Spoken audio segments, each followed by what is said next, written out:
So here I am in National Geographic, and I want to send something to OneNote, and OneNote isn't even open. So with the Windows key, I'm going to press Windows N, and it brings up the Send to OneNote tool. And here I am, it knows I'm in Internet Explorer, and I can just hit Send to OneNote. Now what it's going to do is in the background, it's opening up OneNote, as you can see there. And in a moment, it's going to ask me where I want to put that. And so I recently made a new notebook that I'm going to go ahead and put it there on my shortcuts page, the notebook I just made, and click OK. And this is also an important thing that might pop up with you. There are a few different versions of OneNote out there. I am strongly recommending you go ahead and say yes, make the OneNote 2013 desktop version the default version.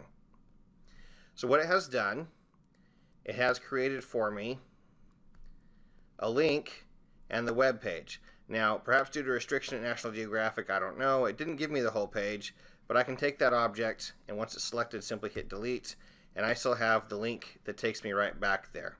What if I want just a screen clipping? Again, Windows N, and this time, screen clipping. Okay, let's escape out of that. Let's go back and make sure the web page is actually up and running. And maybe right there, that tells the story that I want. So Windows N. And notice they each have letters by them too. So even without touching the screen, if I want to, I can simply press S for screen clipping. And now it's ready to go with my crosshairs. So maybe I'll just grab like this. And again, tell it the same place in my shortcuts OneNote and send to selected location. Now, the beauty of this is you don't have to go back there and look at it. You can just trust that it's working, that it's going where you want it to be. So here I have my screen clipping. And again, the beauty of it is it also gives us the link that it came from. So a nice visual to remind me of what that looks like and a link ready to go. So what about the other little tool of the good old OneNote and the shortcut here? What is that new Quick Note guy?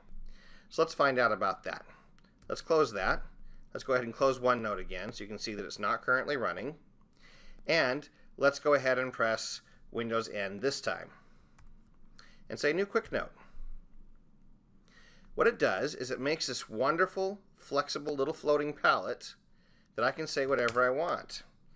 Share with my students in the To Kill a Mockingbird unit to help them understand that racial stereotypes are not kind or accurate. Whatever.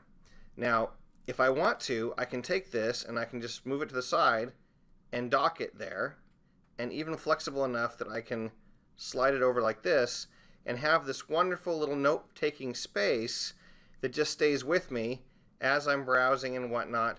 It's still there ready to go. If I'm concerned about that, I can of course take my browser and make it so it doesn't fill up the whole room. That was Windows left arrow to move it to the side like that. And maybe go like so I can, while I want to, bring things back and forth. Bottom line is, it may not be a perfect system, but if you want to work fast and if you don't want to work from within OneNote, it's flexible enough with our OneNote Send to OneNote tool that you can grab content and send it there and keep it. So what about my friend the Quick Note that's still hanging out over here? Where did that guy go? Well, it goes to your Quick Note notebook. So in Peter's notebook, it's bold because I've added content to it. So if I go to that, notice please that at Quick Notes, here it is at the bottom, the new Quick Note, automatically saved in the same unified spot, so I know where to find it whenever I'm just jotting down thoughts. Thanks for watching. I hope you choose to use the Send to OneNote tool if you find it a more convenient way to work.